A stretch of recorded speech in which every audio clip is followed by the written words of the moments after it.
नमस्कार दोस्तों, आप कैसे हैं? आशा करता हूँ आप सब अच्छे होंगे।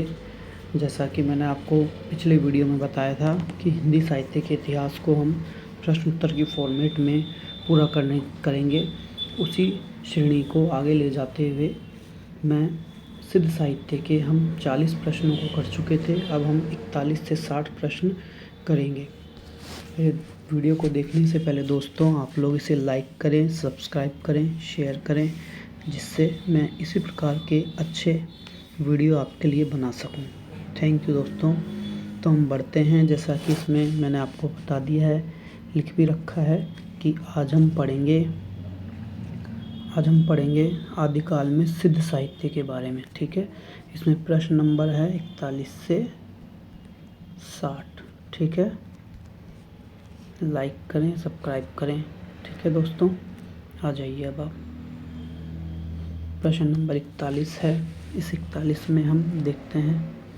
प्रश्न नंबर 41 है कि बौद्ध साहित्य या सिद्ध साहित्य किसे कहते हैं। देखिए दोस्तों, ये एक महत्वपूर्ण बात है कि जिसे हम सिद्ध साहित्य कहते हैं उसे हम बौद्ध साहित्य भी कहते हैं। दोनों एक ही नाम है।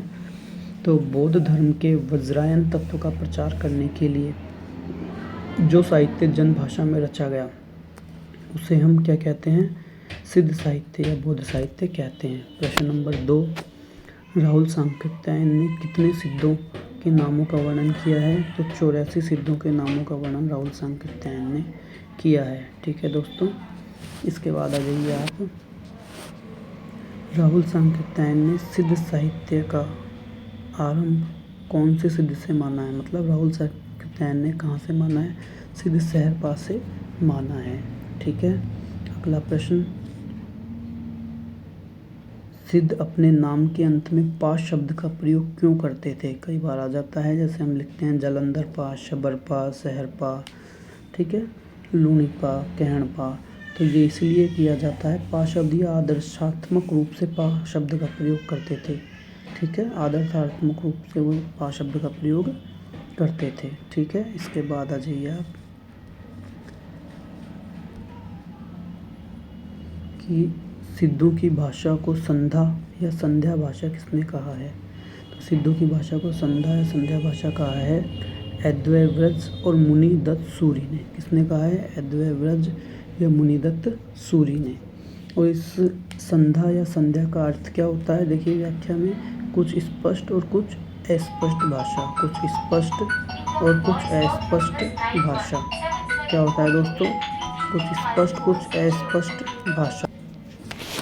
ठीक है दोस्तों, कुछ स्पष्ट और कुछ अस्पष्ट भाषा को हम क्या कहते हैं? संधा भाषा का अर्थ बताया गया है। इसके बाद देखिए दोस्तों,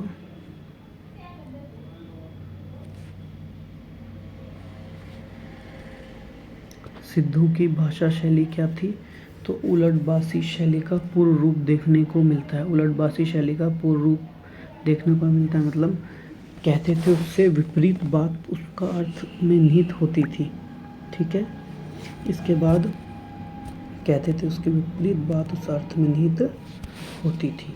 आगे देखिए दोस्तों, जो जनता तत्कालीन नरेश, प्रश्न नंबर 47 है, जो जनता तत्कालीन नरेशों की स्वेच्छाचारिता, पराजय, पतन से त्रस्त होकर निराशा के गर्त में गिरी हुई थी, इन सिद्धों की वाणी ने संजीवनी बूटी का काम किया। उनके लिए कथन किसका था? हजारी प्रसाद द्विवेदी का था। ठीक है, प्रश्न नंबर 48, साधना पद्धति के रूप में सिद्ध किसकी उपासना करते थे? तो साधना पद्धति के रूप में अर्थात पूजा अर्चना किसकी करते थे? वो करते थे शिव और शक्ति के युगल रूप की उपासना करते थे। मतलब संयुक्त रूप में शिव और शक्ति दोनों को वो पूजते थे। ठीक है, इसके बाद सिद्ध साहित्य की कोई 3 विशेषताएं बताइए। पहला, तंत्र साधना पर बल देते थे वो। दूसरा, जाति और वर्ण व्यवस्था का विरोध करते थे। पंचमकार की दुष्प्रवृत्ति पाई जाती थी उनमें। पंचमकार मतलब मांस, मछली, मदिरा, मुद्रा और मैथुन की प्रवृत्ति पाई जाती थी। और चौथी इसकी महत्वपूर्ण विशेषता है कि ब्राह्मण धर्म और वैदिक धर्म का खंडन किया था। ठीक है, इसके बाद 84 सिद्धों में सबसे ऊंचा स्थान किसका माना जाता है? ये एक महत्वपूर्ण प्रश्न है, लुई पा का माना जाता है। आगे हम पढ़ेंगे किसने माना है, तो डॉक्टर नगेंद्र ने माना है। ये किसने माना है, डॉक्टर नगेंद्र ने माना है। ठीक है दोस्तों, आगे देखिए प्रश्न नंबर 51। दोहा कोश की रचना किसने की, शहरपा ने की। ठीक है, इसके बाद आइए आप, शहरपा को अन्य किस नाम से जाना जाता है, तो शहरपा को अन्य नाम है शहरपाद, सरोज वज्र, राहुल भद्र।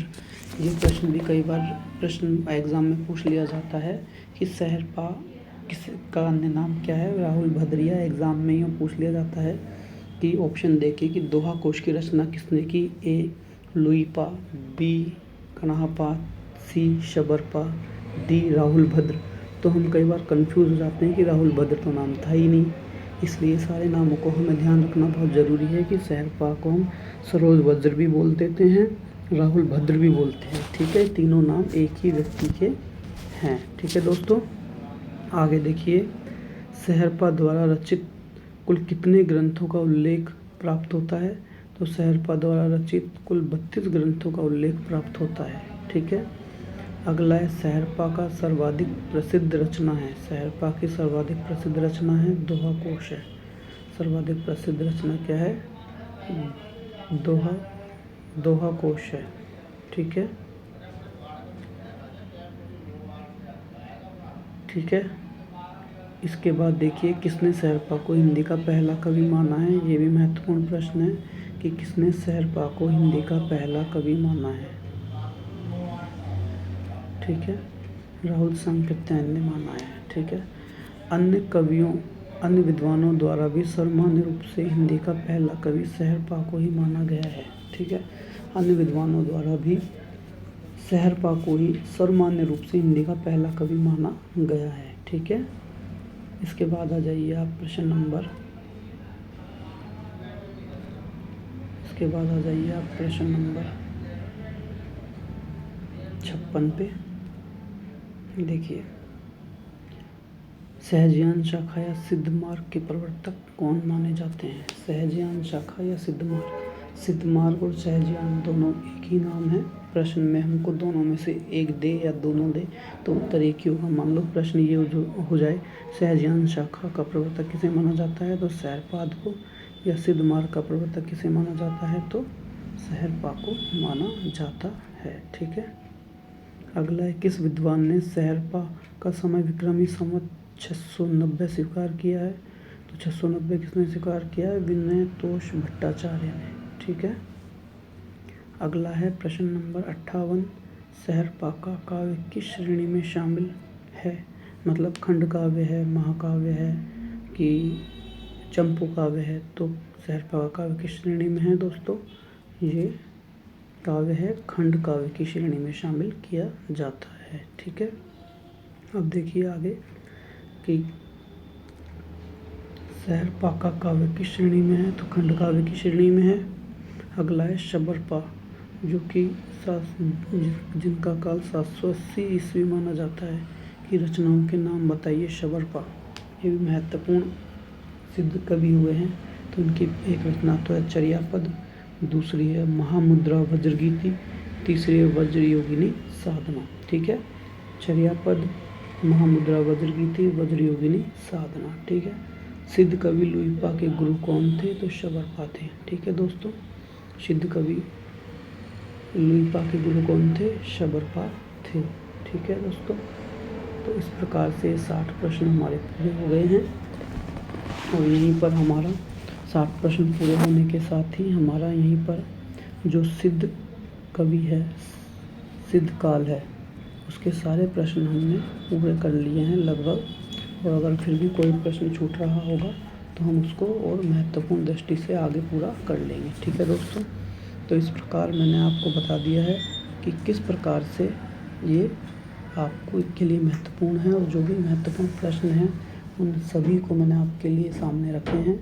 इन्हें आप ढंग से पढ़ें, याद करें, जिससे कि आपको आगामी एग्ज़ामों में सफलता मिल सके। और इसलिए नोट्स की शैली में ना रखकर मैंने प्रश्न उत्तर शैली में इसको पूरा कराने का कोशिश कर रहे हैं, जिससे कि आपको मेहनत ना करनी पड़े और आपको ये बात तुरंत याद हो जाए। ठीक है दोस्तों, मेरे चैनल को लाइक करें, सब्सक्राइब करें, शेयर करें। Thank you.